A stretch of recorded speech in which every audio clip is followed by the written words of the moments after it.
Hi guys, welcome. I'm Carly from Carly's Creative Clay. I hope you've all had a good week. I am not very well at the moment. I'm down either with a virus. It's not this COVID thing. I've not got the right symptoms for it. But I didn't want to miss a second week, so I decided to do something quite simple. And hopefully if I feel better next week, I'll get started on the model of a chupacabra. So what I'm going to do this week is I'm going to make a large version of the monkey charm that I've got made already. So as you can see, this is the charm that I already sell. There's some in my Etsy shop, but it's not open at the moment because of the virus going around, and I'm someone that should be keeping isolated. But yeah, you will be able to get this once it's all back to being safe again. We're going to make a bigger version of that. Before I do, just a quick update. The last few live streams we were making a Sasquatch family, and I want to show how it ended up. So this is it, baked, varnished, finished, and yeah, I'm very pleased with it. I think it came out absolutely cute. And again, I can't wait to get this in my Etsy shop. Hopefully someone who is into the whole subject will see that this is not the normal Bigfoot walking statue that are a lot of them out there. It's showing a nicer and more family side to them, because they would be good family animals, because if they're in a primate family, the whole lot of us were great. We have very strong family instincts, put it that way. So we're staying with primates, and we're going to get on with this monkey. Now, because I'm feeling really rough, I've done some pre-prep beforehand. Hi! Did you make the rock in the background? That one was an actual rock that got glued on afterwards.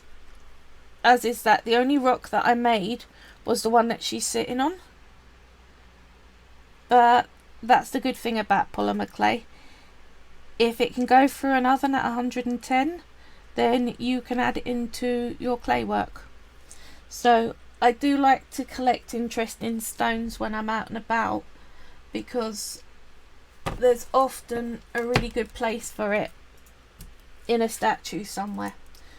So I pre-made a blue swirly base, just mixed a few different blues together, swirled it up and rolled it out, and then pushed down on the edges. I do the same thing most weeks.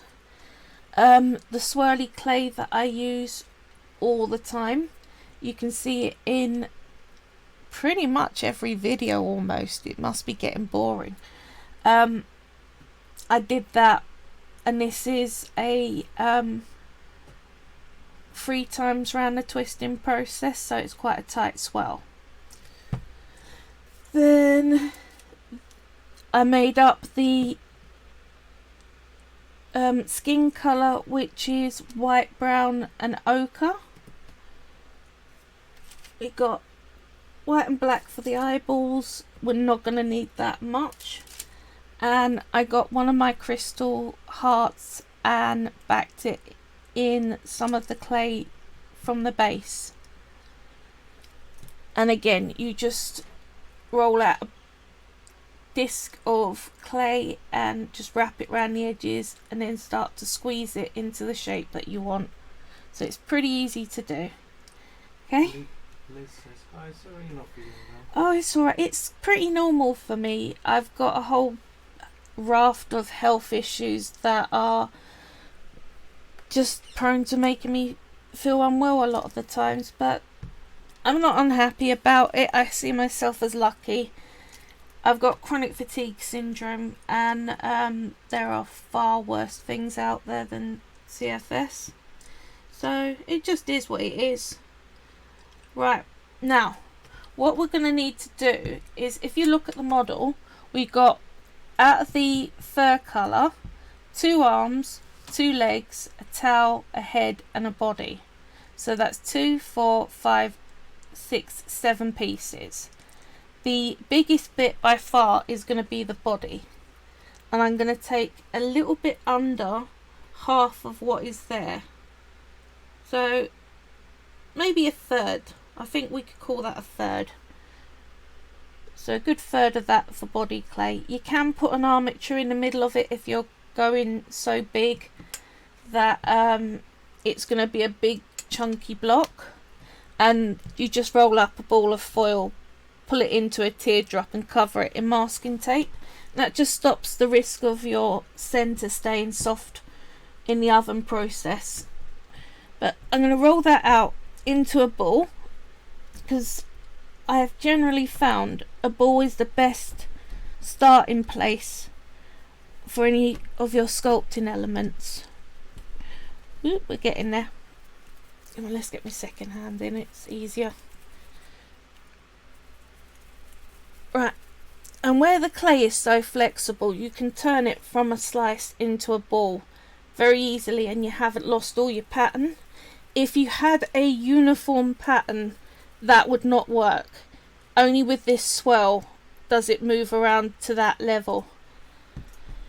And to a lesser extent, things like Skinner blends, stuff where you're, but things like complex canes, you couldn't do that with. Right, let's make sure that's smooth. There is a bit there that isn't. Try to not smudge creases with your finger like that, because that will smudge out the pattern that you got on the surface. Rolling it, especially rolling it on glass, seems to be able to smooth out all those join lines whilst keeping the pattern clear and looking right. Okay, so we're at a ball. We're going to bring that up into a teardrop.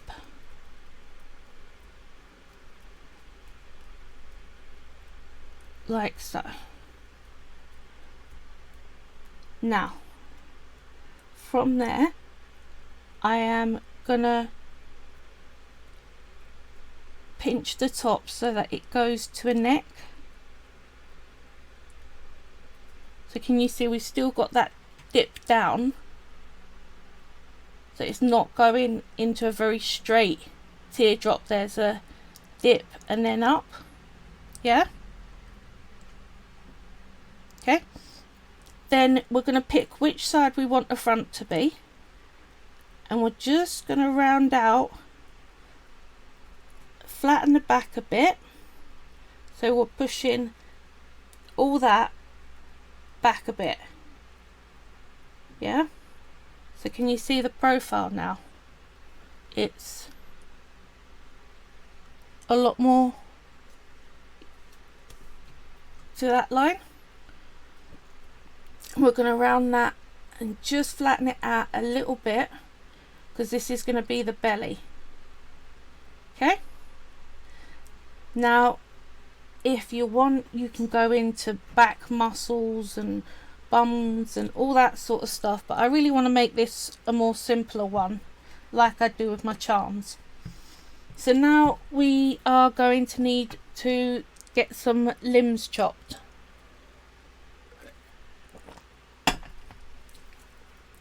You want the same size for each of the limbs. So what I do is I cut another slice,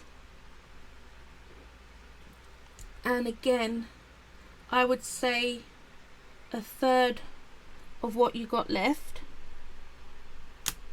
like so.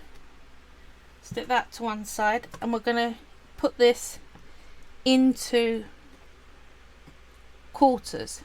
Now here's a trick for you. If you cut it like that and like that, you've really got to eyeball it to make sure that you're in the center of that line, and you can get it off if you're not really used to it. If you go diagonally, then the fact that there's corners on the square will make sure that you're definitely centered, like so, and you're more likely to get a more accurate quarter that way. Does that make sense? So blade out of the way, sharp side facing away from you. We're going to roll these again into balls. Let's get that blue up and out of my way so I've got some working space. Right, what I do is I just start to push on the triangle corners to get it starting to look more round. And again, don't matter if you fold it all up, but just try not to trap any air in the middle. So there we go. So rough balls. Then we're going to roll them out into proper balls. Whoop. It's a good job I moved that blue out of the way, or that brown would have just rolled straight over it. As a sideline, if you do need to clean down your clay, say I got brown on my blue in a place I didn't want to, isopropyl alcohol is the stuff to do it. To a lesser extent, 70% proof rubbing alcohol. Anything lower than that, it ain't gonna do jack. I know it's hard to get at the moment, but this will not be going on forever. I'm sure there will come a point where we can get isopropyl alcohol, get flour, get all the things like that. Us humans have got through worse. Right, we're out in balls. There we go. Now, eyeballing it, I still managed to get two slightly bigger than the other two, but only by a very, very small bit. Take a small pinch off that. If you end up with two bigger than the other two, that's fine. You don't need to mess around remeasuring it, cutting bits off. So long as you've got two that are roughly the same size as each other and the other two are roughly the same size, you can still work with that. And what I would say is the bigger ones, make them the legs, and the smaller ones the arms, and it'll still look good. You just will have a little bit more thigh on the leg than you would have done if they were completely even. Okay, now start with the legs so that we can get it stable, and what we're going for is a bent knee with the leg hunched up. So we start out by molding. It's almost a stick, but one end is going to be slightly wider than the rest of it. So if you see, I've got the ball top bit there. Let's put my hand up so you ain't got all the background. Slightly bald top, and then the rest of it I'm going to bring down into a stick. Yeah? Then make sure that you don't start doing anything with that until you brought the other ball doing exactly the same thing, and this way you can make sure that they're even with each other. It's much harder once you start bending it over to make sure you've got the same length and things like that. Doesn't matter that the end's not perfectly flat, that is entirely fine. Right, so they're roughly the same length, maybe a little bit less ball, bit more like that. There we go, two legs the same length. So what we're going to do is I'm roughly putting it in place so that I can see where I want to bend the knee to.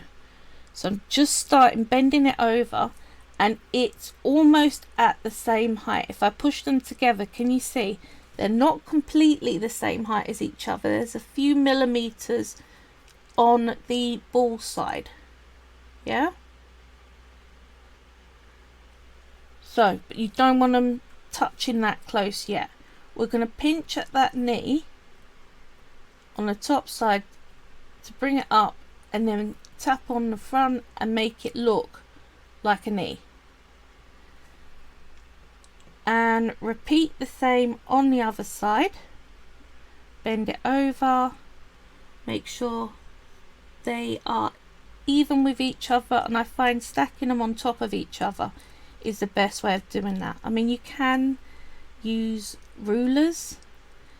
If you've noticed, there are some artists out there, they've got their rulers, their calipers, their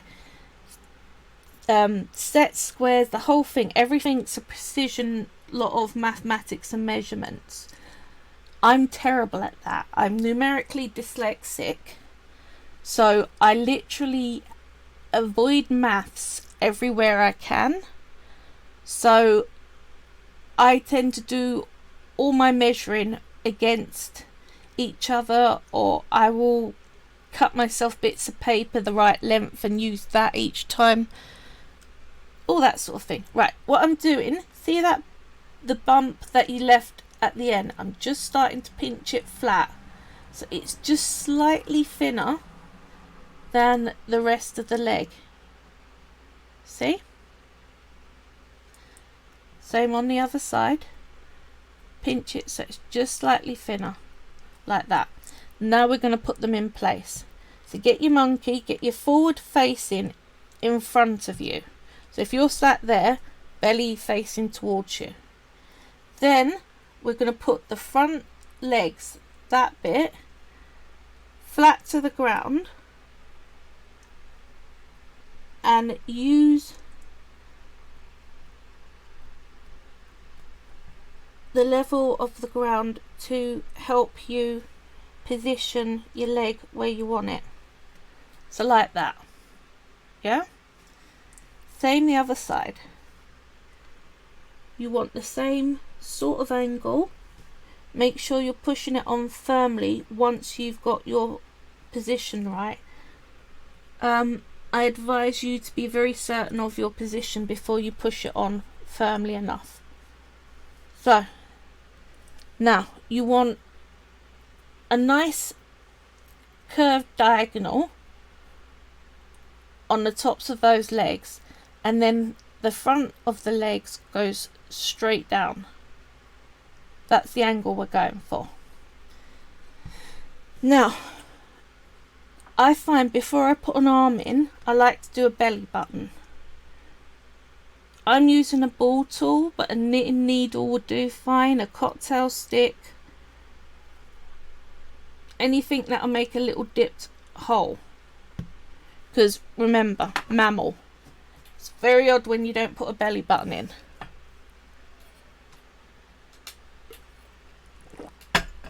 I mean, you can argue that the fur's covering it up, but it's something that I've had people comment in when they've seen my charms at fairs, and they're saying, oh, I really love that cute belly button. So when you make it, it seems to be something people like, so you might want to include it. I'm just saying, for the want of crowd pleasing.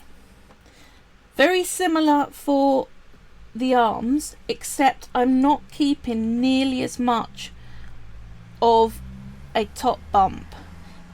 Can you see? It's almost exactly the same thickness at either end. It's just probably about a millimetre. Yeah, about a millimetre wider. Here, I'll bring it up to the camera so you can see what I mean. Yeah? Very, very slightly wider at the top. And again, you want to go down to the same length as the other one. And this time, we're not going to push that flat like we did with the legs. So that looks about right. Two very evens. Now, what we're going to do, again, get it centre,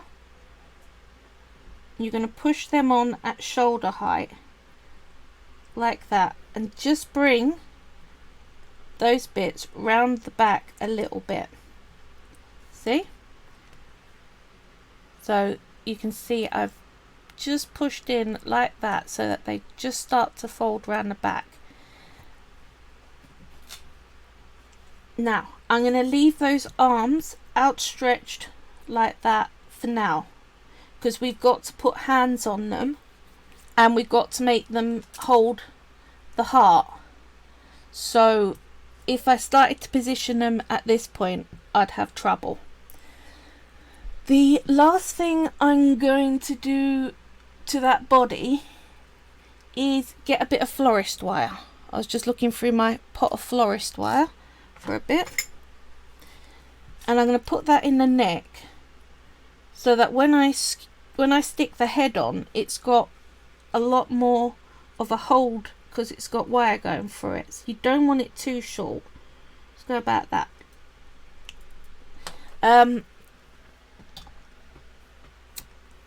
With florist wire, the larger the number, the thinner the wire. So I did say in a previous one, but what kind of thickness I'll use. But again, not good at maths and numbers. My brain don't hold them. So it's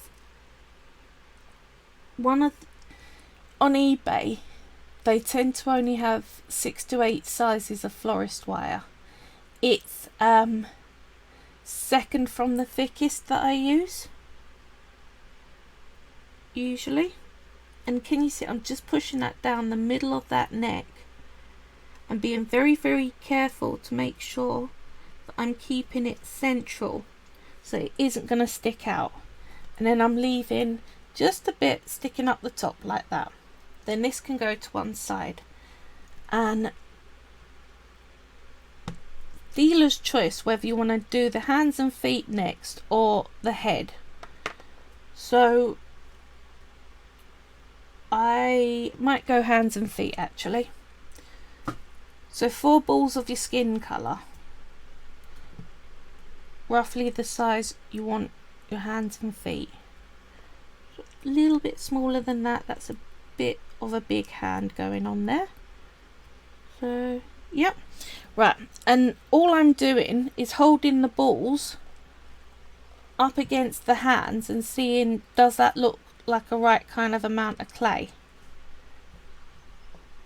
It's far more easier to eyeball these things once you've got the main part of the model together.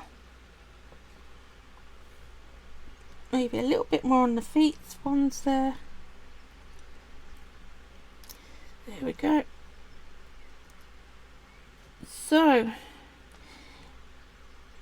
it's all a bit up in the air at the moment whether who's coming out of lockdown, who's not coming out of lockdown. I can tell you up front, I'm not until the scientists are saying that's what we're meant to do. I think if I got it, I would be one of those ones that gets landed in hospital. I'm asthmatic, so I ain't messing with that.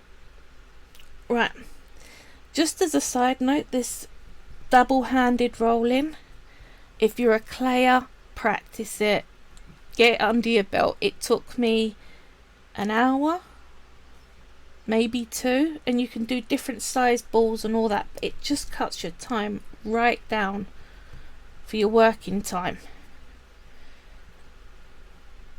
and it looks kind of cool. Right, now let's do the feet first. So weirdly enough, before we shape anything else, we're going to do the toe. So I'm going to take one side of the ball, and because it's a ball, doesn't matter which bit you take, I'm just pulling it out into a pinch stick like that. Yeah, I'll show you up top. It's not smooth, it's not level with the sides of the big ball. It's a little bit, yeah. Then you take one side of the ball and you start to pull it up like that and pinch it flat, and you get that shape, so the mitten shape. Then you come down here, you just start to press yourself a bit of a wrist. Then you can tap that thumb and put it back into place. And that's your basic hand foot shape. Or because for monkeys they have prehensile toes. Well, their big toe is very much like their hands, so they can grip with their feet, so their feet look a lot like hands if you look at them. Now, first one is quite easy to do. Your second one, you've got to make sure it's mirroring, so bear that in mind when you're sculpting. So here we go again, add into a stick, and if you find the ends do this little crimped shape, let's zoom in, yeah, that can sometimes happen when you pinch it out, and that does not look like an end of a foot. Just bend it over and smooth it with your, so you're holding it with 2 fingers, and with your other finger you're just going to smooth it over and bring that down, and then re-roll it back into a point again, see, and you're back with a decent toe. So you don't have to take it and re-roll it and then retry. Just fold the top over, smooth it down in, and you're fine. Right, so we've got the toe, pinch this up for the main ones, bring the wrist in, and then like that. Now that goes in that direction, just get it all looking how you want, so like that. So that would be the feet. Now the same as us, there's 5 of the toes, so I'm just using a needle tool, and I'm going to go and just score in 4 toes. Once I scored them in, I'm going to show you another thing you've got to bear in mind. So the things you've got to bear in mind with this, first of all, is where you start your score line. You want a nice little semicircle in your mind. See? You might need to zoom or focus or whatever it is. Semicircle like that. Then when you get to the ends, because that looks rubbish, make sure you curl them over the line that you drew like this, so that the toes go all the way around rather than just at the top like that. And we're not going to be seeing the underside, so that doesn't matter. Just get that looking neat. There we are. Right, see, and then that goes all the way across the tip. So that's what you want to do with them all. So let's quickly put these ones in. 1, 2, and remember it's 3 lines for 4 toes.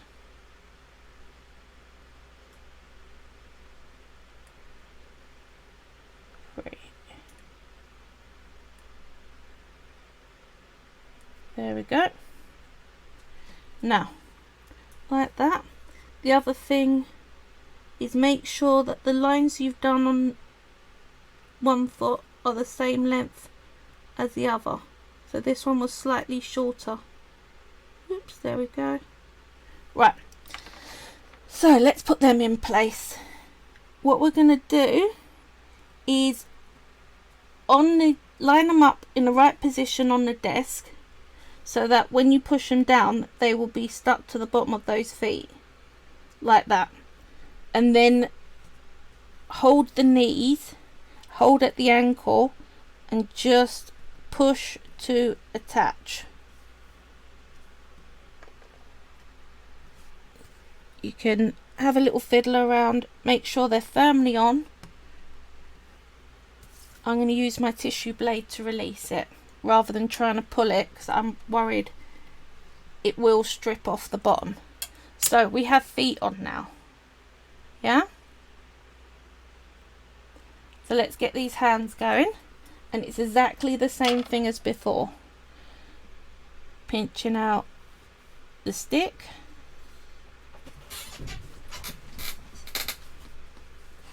Like so. Then bringing up the fingers to make a mitten, pinched and flat. I'm just going through it very quickly because I've already done it with a couple of them already. Like this. Then bring the thumb up like that. Now, and again, put them down in the way you're going to put them onto the hand, so you can make sure that you do the other hand as a mirror. You wouldn't believe the amount of times I have made two left hands. It's an actual problem for me. And I will tell you, one of my favourite statues that I love the most, after looking at it many months after I discovered it had two left hands, and I didn't even discover it. Someone looking at it turned around and goes, "Are you sure those hands are right?" I was like, oh damn. So yeah, it's an actual problem of mine and I'm still working on it, but the best way I've found to try and overcome this is by laying them out on the desk in front of you before you draw your fingers on, so if you need to flip one you can. 1, 2, 3, then round over the top like that. There we go, that's one hand. If you push the fingers together, you won't have such a wide dividing line. I'll show you what I mean. I'll do a before and after on this one. Now, if you're trying to do fingers splayed, that's a whole different problem, and you'll have to cut your fingers with a craft knife. So it's much easier to do this and have fingers together. Right, okay, let's see, can you see this? See the gaps between the fingers are quite wide. If I push the fingers together, it looks more natural. Yeah, I'm not sure if the camera showed that up quite well, but that's the best I can do. So we want, let's get our model. We're going to push that wrist. Now let's check. Put the monkey this side, thumb facing down like that, and I'm going to push that wrist on. Thumb should be facing. Oops, wrong. So that way. See, I told you it's a problem of mine. Yep. Thumb facing up. It's part of dyslexia. Yeah, part of dyslexia. Joy, joy, joy. But it's cool. I got a Jamie. And I got you guys to point out when I make stupid mistakes. Make sure you push your hands onto your wrist firmly. And if you're worried, put a bit of florist wire in. So now I'm going to get this heart. I'm going to put it onto the chest like that. And wrap the arms around it. I will hold it up and show you once I've got it in a position I want. You can also bend an elbow with this if you want to and pinch it out like you did the knee. I find with this, just pushing on it like that does enough. So that's where we're at so far. And there's a reason I've not put it on the base yet, and the reason is because you need to make the towel and put the towel on before you put it on the base. So I'll do that now, and then we'll go to head. Don't need a lot for your towel. I'm going to probably end up with some brown over, which is no bad thing. I just keep it in a drawer and use it on smaller projects. So I can see there's blue on my desk there. Make sure that your work surface is clean so you're not contaminating your clay. What I'm doing with this, I'm rolling it into a stick because it's a stick that I'm going to need anyway, making sure I've not trapped any air. Can you see how tight that roll is? Yeah? Don't trap air, because what happens is you end up, as you stretch it into a towel, you just end up with a long thin bubble inside. So what you think is a bit of clay that's a few centimetres thick and sturdy is actually a few millimetres and hollow. So that's going to snap. You can find air bubbles by bringing it out thinner, and you'll see little bulges, and you can just poke them with your needle tool, squeeze the air out and smudge over the hole. Right, bringing this into a long stick. We want this quite long because their towels are quite long. Now, one end you're going to leave as is, flat. The other end we're going to taper so that it goes thinner, thinner, thinner, down to quite a small, sorry I'm off camera, quite a small tip. Let's see. Yeah? See? Quite a thin tip as compared to the other end. So, whoop, like that. Now, that end, we're going to push the bottom bit flat. Doesn't matter if it's curved like that or straight or wider or whatever, just because this is going under the butt, you won't see it. Okay? And what we're going to do is push that, make sure you're central underneath there, like that. Then you can play around with doing a towel how you want. It might be a bit long of a towel. If you've discovered that your towel's too long, snap off what you don't need and then just make the tip into a thinner point. And what I like to do with that tip, I stick one end out and then coil that and then wrap that round like this. So that's the back. See? If you're worried that that bit will get snapped, if you're doing a postal thing for it, you can push that flat. See?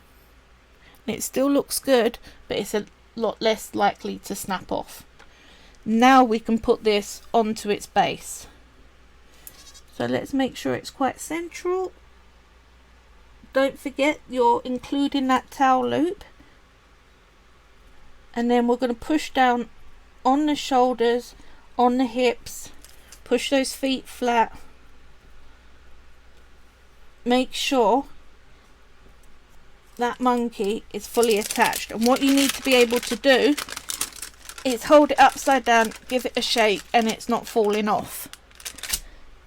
Better to attach it all properly at this stage than have to go in with epoxy after and glue it down. Drink break. Right, onto the head. So let's get my black and white out of the way. Now again, you're going to have to get your head size by measuring up against the body. I think that might be a little too much there. Let's take that down. Now don't forget, a lot of that head is all skin tones. All you need is that little ball. So let me hold it up. Tiny ball. That's what you're looking for. So a small ball. Okay. So that may even be too big. About that. Right. Roll that out. If you make the ball too big, then the muzzle and eyes that go on it are going to be too big, and you end up with this bobblehead monkey, which again, it's a look. It may be the look you're going for. Now one side of that ball, I'm just tapping it on my glass counter so that it's flat. Like that. See? It's not a full semicircle because most of the ball's still there. So if I hold that like that, can you see? That is all still round. It's just a very tiny bit at the top that's flattened. That's what you want, and that's your face. So you're going to push that on, support the neck. In the centre, you want that quite, not entirely central. Yeah, that'll show you. That's where how far I'm doing it. So it's a little bit over halfway from the back. Yeah? And I'm going to push that on and make sure it's firmly secured to that neck by pinching the neck when I push the head on. So we're now down to that. Yeah? So, first thing are those eye backs. So what we're going to do is we're going to roll out 2 little balls. And again, I am using the side of the head as guidance. You want these balls to be the same size. I mean, you can go as much as getting a weighing scale, but you get used to eyeballing it. They're roughly right. Right, okay, roll them out, get rid of all those join lines. Now, another trick. Some people, you see, will push a ball on to make it flat, but the pressure you're using to turn a ball into a disc is being exerted with your clay structure, and you're more likely to disshapen it than if you pinch that ball flat to the thickness you want on your finger and then put it on. Okay? You can control thickness so that they're both even. I wouldn't advise just pushing the circle. Now, let's bring that a little thinner. There we go. Right, that's one ball. You want it quite high up on the head.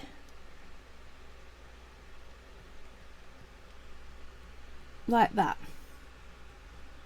I'm going to spread that out a little bit. There we go. I'm being picky, but you don't need to be so much with this bit. Right, okay, so we now have something that looks distinctly kind of owlish. Yeah? Now, gotta clean your hands down because we're on to white. Actually, let's do the muzzle and then do the eyeballs. I think that I found that easier last time. Right, big old bit of clay. Enough to be the size of that muzzle. I'm going to roll that out into a ball. Then I'm going to start to flatten that ball into quite a thick disc.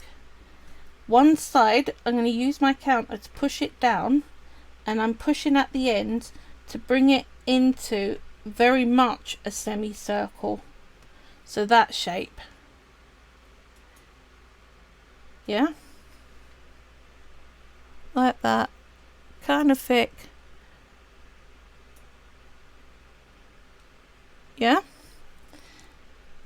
Now, maybe a little thick and not wide enough, so hold it against the head to see. We're going to push that on. It should go round to the back of the head, and you're going to push underneath to make sure it's joint on down the bottom, and have a look at its joining. If you find that it's not joining well at an end, use a cocktail stick or a ball tool or something. What I'm using is the side, just to roll it onto that brown so that it's stuck on properly. So it's hard to look. There we go. I'm just going to do this quickly. I know it's hard for you to see what I'm doing. I will hold it up after. Right, there we go. Right. So, let's pick it up. We have a muzzle, and can you see it's pushed on? What happened before was there was a very big V gap between that mouth and the head. And that's not what you want. You want it to look like they are part of the same head and not sort of free hanging. Yeah?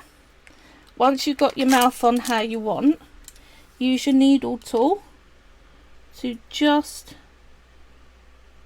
put a crease in it there. Sorry. Right, come round and draw your smile in.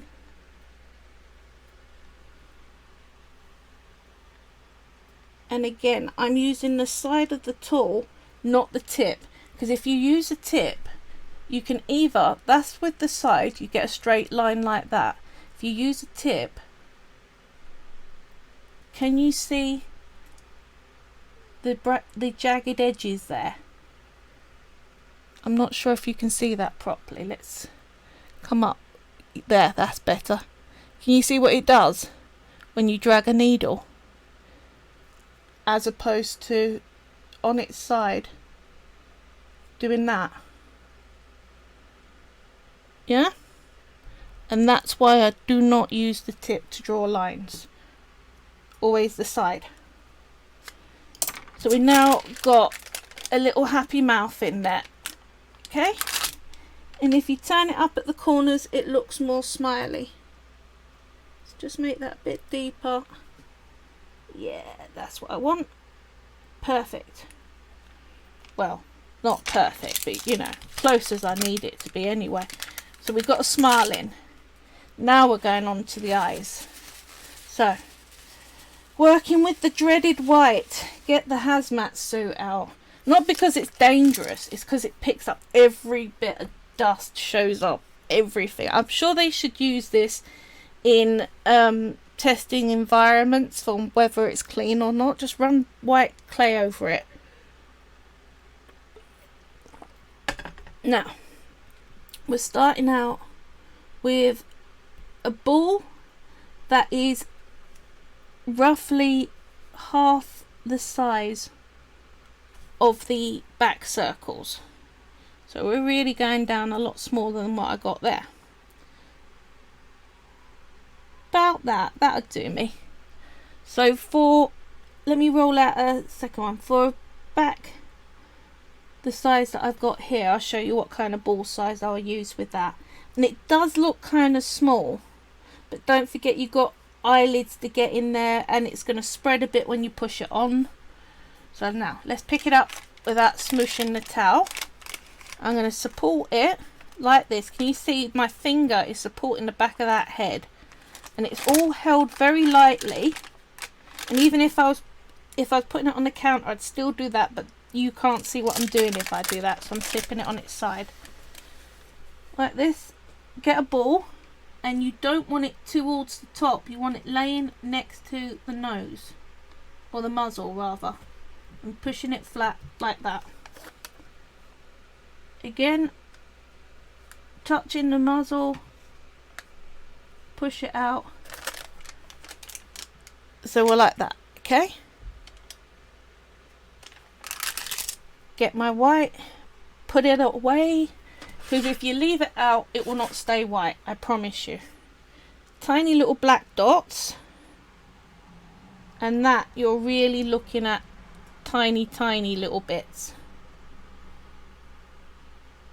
for the pupil, like so. I think I'm going to be really sad when my crystal hearts run out. I might have to hope that the seller is still selling them. Liz says, are you using all Polymer? All Fimo. All of this is Fimo Professional. I know. Mostly because you can't get Sculpey as easy. I know there's a lot of merit to Sculpey, but I found a really good UK seller of Fimo, and I find it works really well with model making. So I'm happy with it. It's just my thing. I do advise, whenever you get into a craft, do your research and find a seller that you really actually can get on well with and is cheap. Because I've seen Fimo for £25 for 350 grams. I pay £7 and some change for the same amount. So suddenly your costs spiral just simply because you've not gone to the best place. And you think... Okay. So, yeah. Right, so we've now got blacks of the eyes in. And I think they look a bit surprised like that. So I like to do a top eyelid. I've tried a bottom eyelid and it looks weird with that muzzle. So on this, I only do a top eyelid. So you need a ball about the same size as your eyeball of the skin coloured clay for each eye. Let's roll them out. They're about the same. No, this one's slightly bigger. There we are. I'm so going to bed after this. But we're on the home stretch. We've only got nose and ears and top eyelid to make. I'm pushing it flat. And whilst I'm pushing it flat, I'm bringing it into a semicircle with my thumb. So, pushing on one side, push on the ends and push it flat. So you end up with that. Yeah? I'll do it again for the other one. From a ball, push it into a disc. Put your thumb on one side of the disc, put your fingers on the other side and push like that, and then flatten back out with your fingers so you end up with that semicircle. Yeah? Now, you're looking at putting the flat side that you made, not the side, is going outwards. So, you are, it's hard to show you, you're putting it on the eye like that. Let's see. Flat out, yeah? Sticking the round bit towards the back so that it is out flat. Like that. Then use a cocktail stick or a ball tool, because your finger's going to be hard to get in there, and you're going to tap one of the corners over and down and bring the other corner, actually that might be easier with your fingers, over and round to the other side of the eyeball like so. Let me just put it in and then I'll hold it up and show you. Whoop. Right, like that. You've curved it around. So, flat towards the back, using the rounded side, then using my fingers or my thumbs, hold those corners down towards the corner of the eye, and use the ball tool just to shape them and get them where you want. Like that. There we go. We have some eyes on it now. Definitely looking monkeyish. So, home stretch, nose and ears. Let's go ears next. Makes no difference. So, this one, it's going to be a lot easier if you have ball tools. Again, I have done it with cocktail sticks, but you do have to take care that you don't poke straight the way through. We're starting out with 2 balls, same size as usual. Like this. And these you really do want to be smooth. Now, we're going to flatten them into round discs, same size as each other. You don't want them more than half a centimetre thin. I find when you start going thinner than that with your clay, it's really hard to actually get it to do what you want. It's more likely to fold in places you don't want. What I've realised is the tiny fellow grew up. He did. Now, this took me a while to learn this little trick. I fell over it totally by accident, so I don't even know if this is a thing in the clay world. But this is how I do this. Ball tool, and you can do this with a cocktail stick, it's just harder. At the bottom of that ball, you're going to put your thumb there and push the ball tool in, and you've got to feel that you're not all the way towards the back, yeah? But there's definitely that lip. Then you're going to push that ball tool against your thumb there so it sticks like that. Yeah? Then that flat bit that you've got the ball tool pushed against, that is what you're going to use as the side that's going against the head, and then roll the ball tool so that it sticks that bit into place thinly, and then you can shape your ears how you want. See, like that? Can you see how I pushed that very thin against the head? But that technique makes the hole, makes it stick properly, and lets you transfer it through. Thank you. So, again. He reminds me of Puppet Jocko. Yeah, he does. Right, so again, thumb on the bottom of the circle, ball tool just slightly above your thumb. You want about half a centimetre. It goes in as deep as you want that ear hole, but make sure you've not pushed it all the way through to the back. Push it then against your thumb, and that sticks it to that side of the ball tool. That then gives you quite a firm hold on that ear. Look, I can shake it. See? It's really good. And you can then position that ear exactly how you want, where you want by that. And if you want to, when you want to release it, roll the tool. Push it against the side of the head and roll it. Like that. Then I'm just going to shape it so it looks like the other one. Because mirroring is always the trickiest bit with any model, and if they don't mirror each other they look really odd. There we go. So we got the ears. Now I'm thinking that head, I'm going to tilt it slightly like that, because I think he looks better like that. What do you think? He's got that kind of face where he should be. Yeah. So, last bit, home stretch that nose. Tiny bit.